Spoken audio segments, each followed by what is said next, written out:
Salutations, my Fallout lovers. It is Matty here today bringing you a Fallout 4 news update batch. We have a lot to talk about today. Now, before anything, be sure to check out the link in the description of my previous video. That is a Fallout 4 discussion video on whether or not there will be body customization in Fallout 4 and what kind of customization will that entail.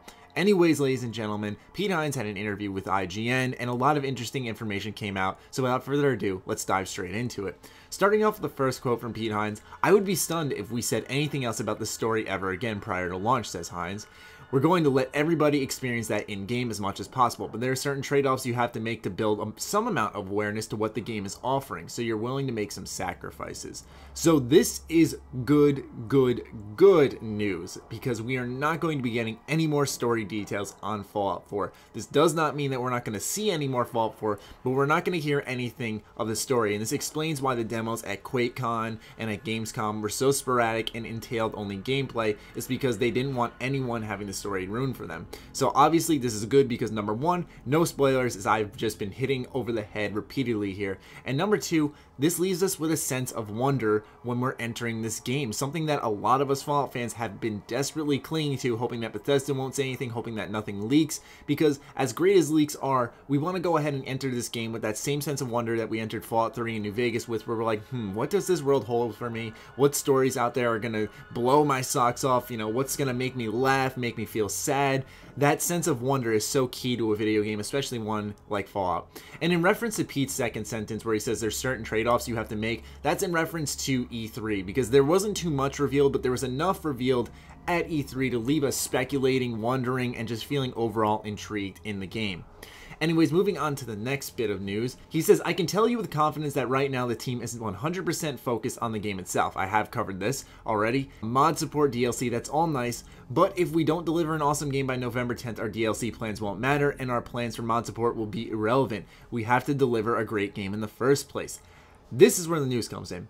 That doesn't mean the development team haven't spent some time thinking about what they might do regarding Fallout 4 DLC, but honestly, that's not anybody's focus right now. So the news here is that DLC is being conceptualized. This does not mean by any means, ladies and gentlemen, that Fallout 4 DLC is in production, and it shouldn't be.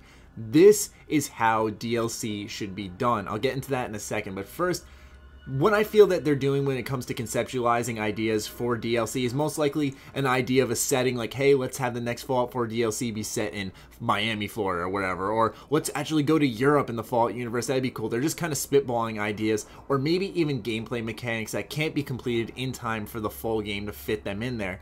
Like I said though, this is how DLC should be done. The full game should come first, because like Pete Hines said, the game will sell itself if it's very good. And if this game is very good, which I'm assuming Fallout 4 will be, then people are going to want more. And that's where DLC suffices, and where people come in and say, hey, I will give you extra money because you made a good game. I want to give you my money because I want more of your product. It's simple business mind, and I don't know why so many publishers and developers have trouble realizing that if you take the time and make a good game, you'll get your money. You're just going to do it kind of what some would consider the hard way. But this is how it should be done, in my opinion. Start thinking of ideas, yeah, a couple of months before launch of your game, but focus on polishing, bug stomping, putting as much into your full game first, because that's going to be bigger than any DLC you can even imagine.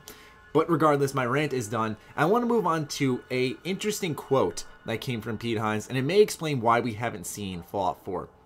Pete Hines says that he tends to hate showing his stuff before it's out because he's a bit of a perfectionist, and it takes away a lot of time from making the game to work on demos or presentations.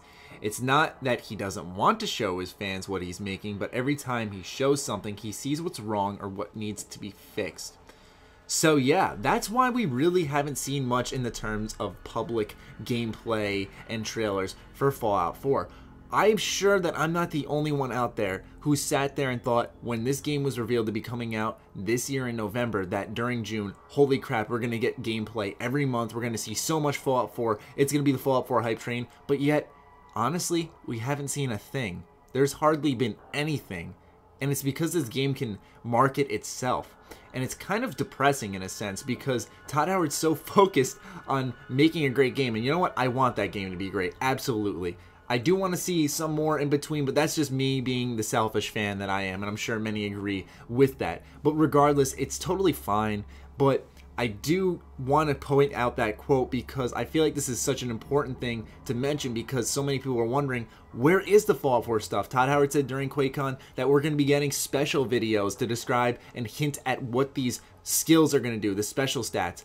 And we haven't seen those. We haven't seen anything. We've only seen a brief leak of 2 shoulders and some whiteout gameplay that you could barely see. Other than that, there really wasn't much since E3, and don't get me wrong, since E3, 36 minutes of straight Fallout, don't get me wrong, I'm not complaining. But I figured that this was a quote worth pointing out because I think it'll bring a little bit of clarification as to why Todd Howard hasn't shown us more, because he likes to come out there all professional and give the whole display on what's going to go down.